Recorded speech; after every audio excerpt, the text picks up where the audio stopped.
Почитувани, владата предводена од СДСМ и ДУИ продолжува со уништувањето наместо со унапредувањето на здравјето на граѓаните. Имено, денес пред нас е на повидок уште еден лош закон. Со предлогот на закон за изменување и дополнување на Законот за заштита од јонизирачко зрачење и радијациона сигурност, кој повторно се поднесува по скратена постапка, владата преку пратениците на владеачкото мнозинство подметнува темпирана бомба за граѓаните.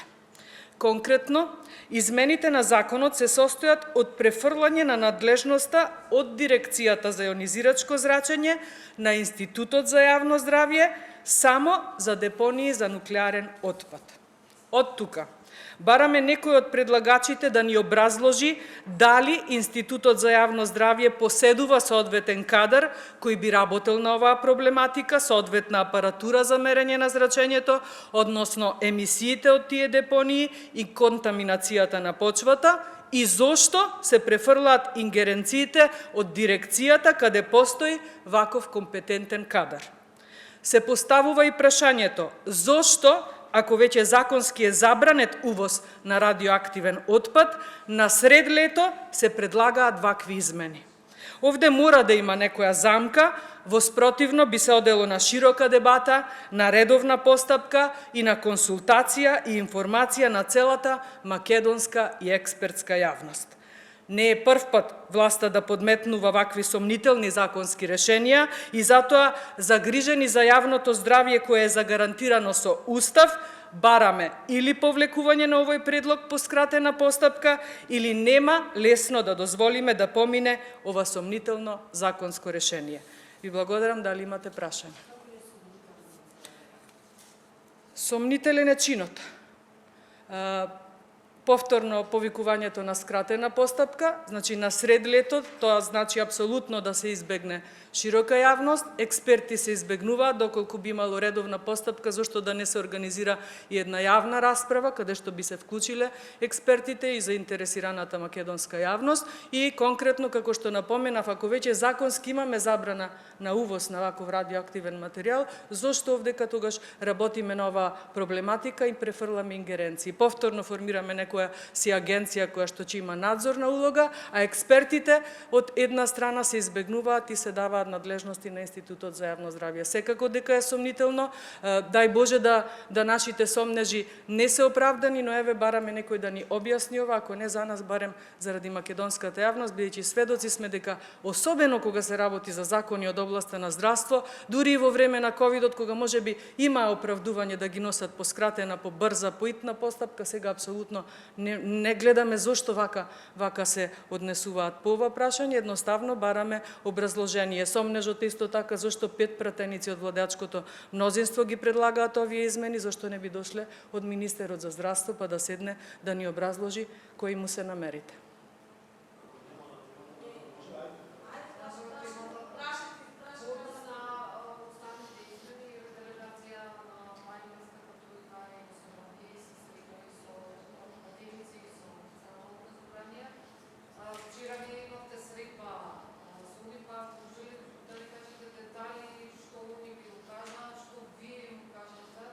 Да, и јас присуствував на партиската средба која што вчера во 17 часот се случи во просториите на штабот на ВМРО ДПМН, значи кажано е истото што го кажавме и претходната недела тука во салата Борис Трајковски, значи повторно една нова постава на европски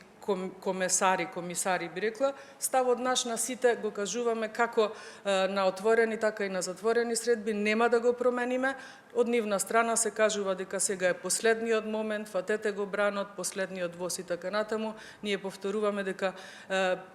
на неколку наврати различни ликови доаѓале во Македонија, ни го кажувале истото, но и после 15-16 години Република Македонија се уште не е членка на Европска Унија, се уште нема започнато преговори и не знам уште колку бранови ќе ни ветуваат и ќе ни кажуваат дека се последни моменти. За жал сега сме пред врата на еден ултиматум кој што го прифатила оваа владеачка гарнитура, која што опозицијата ја исклучи од тие преговори, така да ставот само го повторивме, ниту ниту милиметар немаме одстапено од ставот. Ако може вчера, значи официјално тројца пратеници од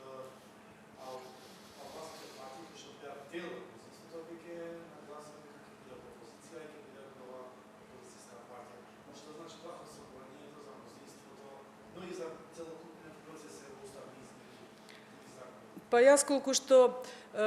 сум информирана, албанските пратеници во овој парламентарен состав сите се имаат изјаснето дека ќе гласаат за уставни измени. Мислам дека ова прашање, односно произнесување за овој моментум треба да се побара од колегите од ДУИ. Јас едно време предвидов дека ќе се случи распад внатрешен не само во ДУИ, туку и во ова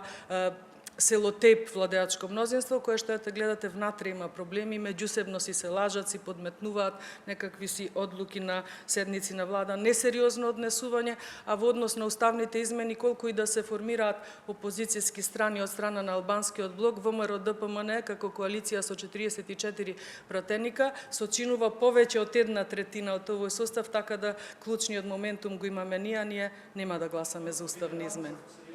Мислам дека имаат проблем во владеачкото мнозинство, дефинитивно. Дали оваа група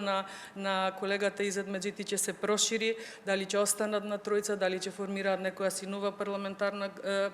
пратеничка група за која што нели треба да имаат минимум 5 пратеника, останува да видиме. Тие вчера кажаа дека поднеле во архива такво барање, дека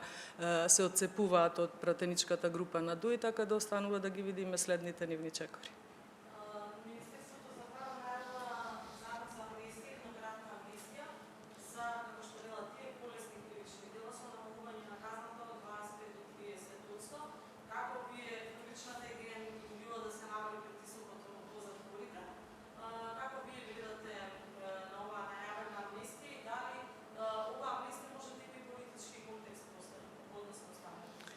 Јас би рекла дека по однос на ова соопштение од страна на Министерството за правда, каде што го злоупотребија присуството на нашиот координатор на минато неделната средба или средба пред 10 дена, па велат дека сите пратенички групи биле согласни со овој предлог закон, конкретно го немаме видено, но ова е дефинитивно најава дека ќе следуваат